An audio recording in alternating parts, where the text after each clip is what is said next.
Hello, Pilates lovers. Welcome to All Things Pilates. I'm Darian Gold. And you twist. Bring the pedal up slowly, very long. And a one. We're dying. Keep going. You're almost done. And 5, and 6, and 7. Yes, girl. Have you heard of Pilates Anytime? It's the one-stop shop for anything having to do with Pilates. One of the best things I like about this online educational platform is the variety of Pilates schools represented. In today's episode, you'll hear co-founder Kristi Cooper share her thoughts about Pilates Anytime and the amazing feedback she receives. I hope you enjoy this interview, and like me, you'll understand why her online Pilates business has such wide appeal. In 1992, when I learned about the Pilates method, it was by word of mouth, just as it was finding a Pilates class and then a certification program. But things certainly have changed. How Pilates information is delivered has exploded, and one of the main reasons is the online subscription-based websites offering access to an array of teachers and their knowledge. One of the most popular websites is Pilates Anytime. It offers over 3,000 videos taught by 120 teachers who either lecture and/or demonstrate numerous Pilates techniques. At the helm of this 10-year-old company is co-founder Kristi Cooper, who is our guest today. Born in North Dakota and raised in Southern California, Kristi was an active kid, drawn to anything that challenged her physicality.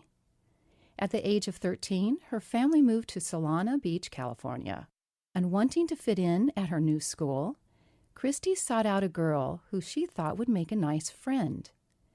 It just so happened her new friend's mom was Kathy Corey, a second-generation Pilates instructor from the Kathy Grant lineage. Curiosity drew Kristi to the Pilates classes, but as she says, I really just wanted to be skinny.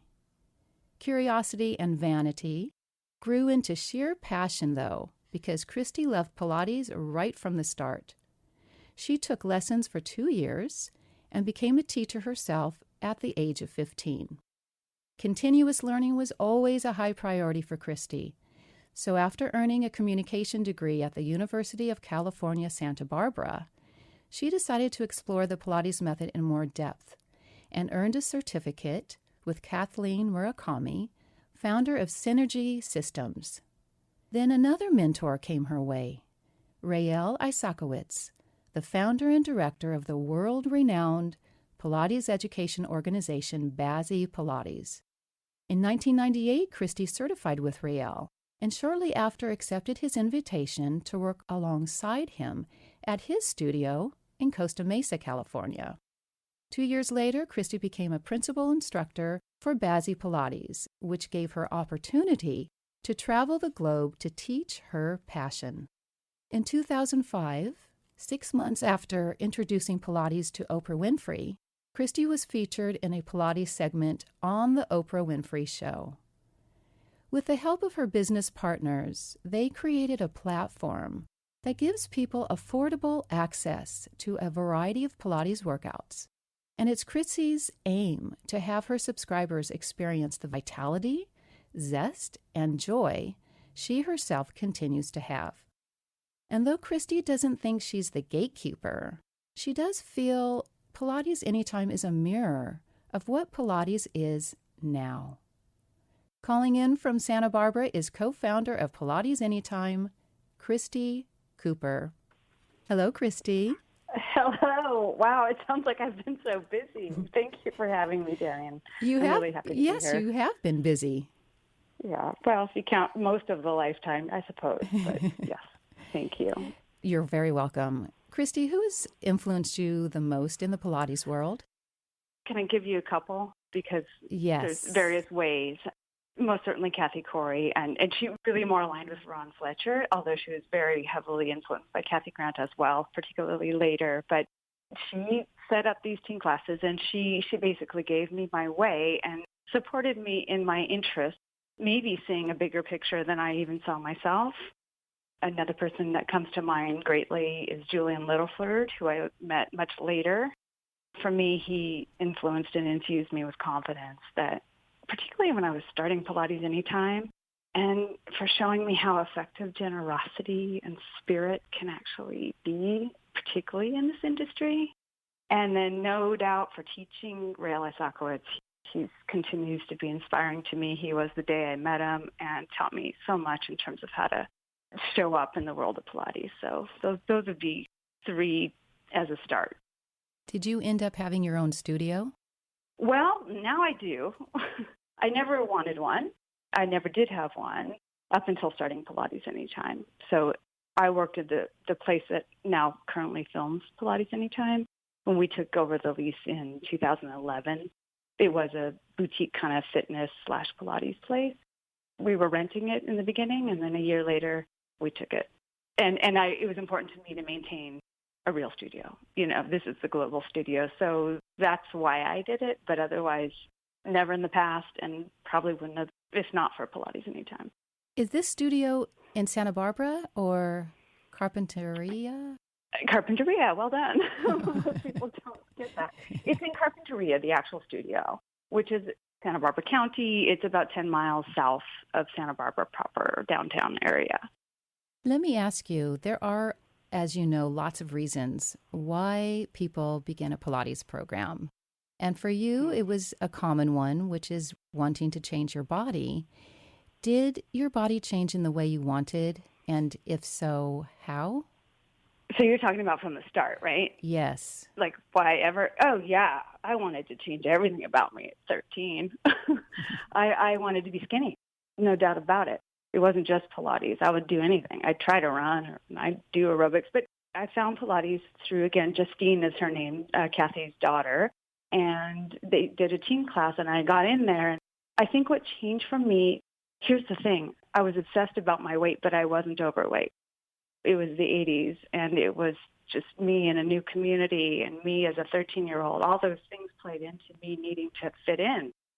So when someone tells you when to breathe, when later I got to tell people when to breathe, yeah, my body changed, but I actually think it was my perspective that changed first. Maybe the mind. I worked hard at it, and I could remember it, and I could do it enough. And then all of a sudden, it snuck up on me that I'm kind of appreciating my body. I kind of appreciate what I can do rather than what I'm not. So, yes, my body did change, but it wasn't like I didn't have a massive weight loss or anything like that. It was just, there's a structure into this system that actually is helping me build a structure as a person. It sounds like, though, you were slightly transformed first from the mental part of this work. I would say so. It took a long time. I was hooked, but I couldn't have told you why. And I think in retrospect, yes, you're right. I mean, you couldn't go, look at anything that I cared about back in those days. I mean, I spent another 10 years probably really obsessing about my physical appearance. But in the midst, the Pilates practice was entrenching itself in me. And then it just dropped away. So yes, the mind was And that's why more. It's called physical and mental body conditioning. Yeah. I didn't care when I started. Let me put it that way. And then all of a sudden I was like, wait, I'll miss it if I don't do it. Or all of a sudden I can do. And all of a sudden I am enjoying being with friends rather than worrying about what I look like on the beach with them. Again, I'm talking back then and not, through college. It wasn't an easy thing. But all the while I was loving it and feeling better. I just had to get past. The mind was the first to change and also the longest thing to change, if that makes any sense. Mm-hmm. Mm-hmm. It's a journey, as with anything that's valuable. Yeah. Yes. We have something in common. I started teaching when I was 14, and my first private student was 7. I taught her private gymnastic classes. And you started teaching Pilates at 15. How did you go from that time to becoming the co-founder of Pilates Anytime? Well, do we have enough time? No, probably not, but I'll do my best. a timeline, if you will, was I took it at 13, and I was like, right, there's a sense of order here that I really, really needed. I know that now. Maybe in the first year I asked Kathy, can I teach? I was very quiet as a kid and not one to get up in front. In fact, I was horrible when I finally did. But I asked her to do that because it was like, this is home. I need to be here. And she's like, yeah, right. Let's see if you're interested when you're 16. By 15 I was. So she let me teach the teen class. That was a good 4 years. Well, no, the next year I got to teach the regular folk because I was committed, apparently, to her mind. And then I moved to Santa Barbara for college, and I came up here as a Pilates teacher, but this is 1989. And I'm 19, and I'm like, I'm a Pilates teacher. And everyone's like, well, what's that? What do you mean you don't wear shoes and you don't use music? Because we're still in the 80s. Given my past, I went through the AFA program and became a teacher, but I never taught. So I just said, I'm an aerobics teacher too. So I did that, and that led to personal training. So there's like a 6-year window where I wasn't technically teaching Pilates, but kind of once it's in you, it's not gone. Cut to just a long-time practice of 7-8 hours a day.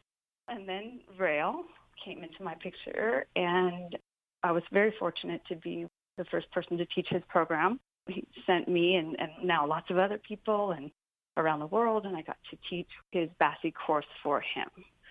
That was a huge factor for me. A great confidence builder, right? Yep. It really was. And just getting out in the world and seeing what else was going on and how important I felt it was. And to be able to represent him was a really easy, fun time in terms of my timeline. And in the midst of all this, I'm thinking, I'm going to do this till the day I die. But wouldn't it be nice if I had insurance? Wouldn't it be nice if I could leverage my time a little bit? And wouldn't it be nice if I got sick, I could just relax a tiny bit? Or someone went on vacation. That has to do with my business partners. It led to the beginnings of filming for Pilates Anytime, the beginnings of realizing there is another way. And that's not quite how we started it, but as far as my personal timeline, that's how it evolved. How did you meet those two business partners? Well, there's John Marston and Ted Johnson, and Ted is married to Erica. I met her the same time I met Justine, and my high school best friend. And so all these years, he kept thinking, aren't you a master yet? Why don't you have a product? And in the meantime, he's gone to UCLA, and he's building websites in the early 90s. So he just kept wondering, why don't I make a video, make a DVD? And I'm like, you can't put Pilates online. That's blasphemous. So it just wasn't me, essentially. So over dinner one night, we're having this conversation, and I'm saying the same old story. And he said, well, why don't we make a video podcast? I'm like, great, let's try it. We'll see. Put it on iTunes. We'll give it away. Long story short, we did that. He had a degree in film and sound and was building these websites. We did one in the same studio we're in now, and it was so elaborate, and it was good. It's actually on the website, but we couldn't do it again. He lives in LA. I live up in Santa Barbara. So that was it. A year later, he and John Marston, who had done 2 businesses together online, had just sold their last ones. One or two were successful, 1 or 2 weren't, and they were looking for the next thing to do. And they just called and said, are you ready yet to go try again? And in that conversation, yeah, I was. Do they practice Pilates? They do now. More than me, darn it. John goes, I think, twice a week, and Ted 3 times a week. Excellent. In the beginning, no. I was like, no, you don't understand. It's not that, it's this. Let me ask you, how is Pilates Anytime different from the other Pilates online sites? What makes it different? There's going to be part opinion and part fact here in both answers, if not 3 answers. You said the word mirror, and I do think of it that like we are inclusive. I am deciding who is of the highest caliber. I owe that to the members who will pay us each month. We're different because we're inclusive. You can step inside Ramana's studio, so to speak. You can step inside Rail's studio, so to speak. You can step inside the studio, our studio. So you get to peek into it. You get to see all the walks of life that are actually going on out there. So that's one way. The other way is that we have this Pilates Legacy project, which might be another conversation. Another show. Yeah, hopefully. Thank you. Well, and we were first. So we have this community that's been built from the very beginning where it really started. It wasn't my intention, by the way, that teachers came on. Teachers were like, oh my gosh. Some of them who had learned from a book and some of them who learned from Amy Taylor Alpers but were now no longer able to see her. So it was really a high influx of teachers. So I feel like there's a community that's been built out of that in terms of people talking to each other and people connecting and friendship. And I'm very, very proud of it, that jobs are being had, not so much from our members, but sometimes too, that members feel comfortable going in when they travel to a new place. And that makes sense. Yeah. What has been the most challenging part of developing your online business with your two partners? For me personally, it was the whole online part. I mean, it was such a massive learning curve. I was in the studio all the time since I was 13. I emailed my mom occasionally. And so it was such a big learning curve for me personally. With the business itself, it's been shocking how fast things change. And I don't mean that to say like it's an overnight success. I mean that more like, right, that was true yesterday. Now guess what? Keep up, because this is what's true today. And there's so many more platforms, there's so many more things that have happened in the midst. That's probably the hardest as a business, to keep everybody on the same page. Are you speaking about technology mostly? Yeah, pretty much. Yeah, mostly I am. Not only, but within the technological changes, like all of a sudden everyone expects you have these commercials or, I'm here to do Pilates, commercials or the various platforms, or we don't feel it's right to charge $18 when you're somewhere where the currency, that makes it really a lot more money. So the currency changes that are happening. It's just the challenges in keeping up with all the moving parts. It's in flux all the time. All the time. And then there's we didn't have any competition when we started. There was no one else. I mean, there was other streaming on-demand workouts, but not Pilates. So Instagram, it goes on. I could keep going. But in the meantime, it's just like paying close attention to our vision and finding it within all the changes, what's most important. What has been the most satisfying part? I think it's the community that's come from it. I think it's that people more, I do believe more people are doing it than were, based specifically on Pilates Anytime. But I also think maybe closer to home is the relationships and the community that's been built, the collaboration that tends to happen when you're sharing what you know with someone who knows more about the actual topic, and then they share back. It's just really beautiful things happen there, so that's very satisfying. What about the members? Do they have a community as well, and do you ask for feedback? How does that work? I include the members on that last comment. Okay. I think it's a big part of it. People are inviting teachers in and becoming friends, so I include them on that. As far as feedback, absolutely. We rely on the feedback. We have member forums for each class and then separate topics also. And full-time customer service. Noelle has got to be there because we really do rely on it. So we get a lot of feedback. What's nice, when I say forum, I kind of have a bad image about forums. But when you have a membership site, they really are interested in helping you do better for them and telling other people what's really great about this class, or what was constructively not good for them. In other words, it was slower than I thought, or whatever. But mostly it's constructive, and they're in on it, if that makes sense. And we totally rely on that. One thing that I really appreciate with your website is there is a video introduction with each teacher. And so you get to know the person, man or woman, that you're going to follow along and learn and hopefully take that work into your own practice. I think it's lovely because it does create that community that you're speaking about. Was that your idea? I imagine I saw it somewhere that people do video biography. I imagine I did. I doubt that was my idea. The way you said it is exactly how I intended it, and that might have been different, which was I have this theory that when someone wants to learn something or take a class, or they're not going to screen the person. They're going to wait for the first few seconds of the class. And if they like the class, they're going to then maybe go find out who that person was. And so that's sort of how I present it when I ask each teacher to talk. Like, they probably didn't even see you until they saw what they liked. So let's come in, tell us who you are, where they can find you, what your focus is, or what your focus was here.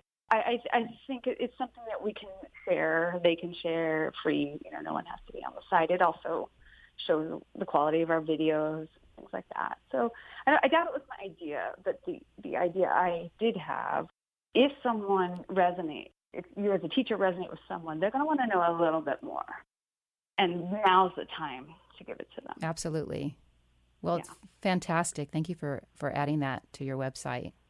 You're welcome. Thank you. Let me ask you about potential teachers. What is the criteria that you use if a teacher wants to present their work on Pilates Anytime? Can you hear me inhaling to try to get through this answer? No, it's. I would love to go, oh, you must have 10 years, check off these boxes, and you're in.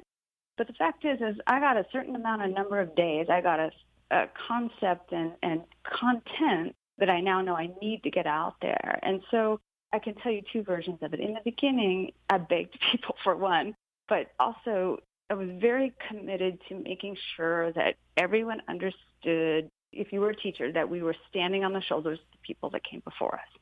That's one piece. So I had a whiteboard of just, these would be the people that I would really love to cover, and whatever of their students they suggest. And that's a little bit of how it went. I mentioned Julian Littleford earlier, and he alone supplied half the teachers, not half, but a lot of them, where he would say, you've got to call so-and-so, so-and-so, so-and-so. And I'm like, will you tell them I might? Because I was so used to not being accepted by people who didn't know me, rightfully so. And so it's kind of gone that way, and it's never been about me trying to feature a teacher specifically, with maybe a few exceptions, with the Deborah Lessons and the Julians and the Rails. And I want to make sure people know who they are, because YouTube and everything else is going to take over if I don't really push for certain things. Quality control. That's right. It's like, no, let's set it up this way. Cut to, I have more videos than I know what to do with. I'm really interested in making sure I curate the ones I have in a way that makes it navigatable to other people, and also to keep my eyes open. People who are out there doing the things that we need that might be more current or might be more interested in the subjects that we need than maybe someone I know from I don't know. There's no one way that you do this. Right. What we did for years was a competition, and that was in part to kind of free me up from having to choose and rather let the members choose.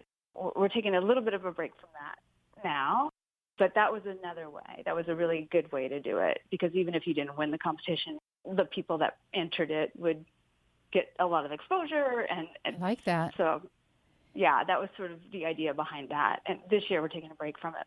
Kristi. That was another way. Mm-hmm. Of course, we're running out of time, and I want you to at least briefly touch upon the Pilates Legacy Project, and then you're going to come back and we'll speak only about that. But we have about 40 seconds, no pressure. Okay, here I go. The Pilates Legacy Project is the greatest work I've ever done. No, if you're a history buff of any kind, it doesn't matter if you do Pilates or not. This is me trying to trace the family tree. I do biographies from the original. I utilize the students as curators. We discuss the method very briefly. You can skip that part and go into interviews. So if you have any fascination with history of any discipline that's going to be here for 5,000 years, this is a place you can go. If I have more time, I'll keep going, but I doubt it. How does someone reach out to you personally, or do they go to your website? The easiest way, really, is if you go through contact or support at pilatesanytime.com. That's a great way. Okay. And then I'm alerted, even more so. Okay. Mm-hmm. Whew. Kristi, thank you so much for your time, and I look forward to part 2, because what you're doing is extremely important and valuable. And I applaud you for doing this. I know it's a bear, But so far, it's fabulous, and you'll talk more about it when you come back. Well, thank you. I look forward to it. Thank you so much for having me. You're very welcome. Thank you so much for listening to this episode. I hope it inspired you. In order that you don't miss any of the great conversations, please subscribe, as it will also help others find all things Pilates. This show is produced and hosted by me, Darian Gold. It originates as a live radio show on KPCA in Petaluma, California. Podcast production is provided by Audio Ephemera. Hey there, I'm Andy, the audio engineer for all things Pilates. And as cliche as it sounds, I'm also a client. My Pilates practice has strengthened my core and, more importantly, given me a new awareness of my body and its abilities. Darian's approach is challenging but fun, and I always leave my sessions feeling energized. But don't just take my word for it. I recently visited one of Darian's classes, and here's what some other students had to say. My name's Kate, and I've been working with Darian for about 6 years. I started with her on mat classes, and then I moved to working with her in her home studio, both in duets and privates on the reformer and the one-to-chair and the other equipment. To do it well takes dedication to continuing over and over. My name's Eric. I'm taking Darian's Pilates class. She focuses on empowering you to move forward with just the symmetry and keeping the body in line and used the proper way that it is supposed to be used. And she has a good eye for that. Yeah, that translates into just an overall physical well-being. Subscribe to the podcast for more great interviews and check out dariangold.com for her class schedule and other resources. Until next time, root your feet to the earth.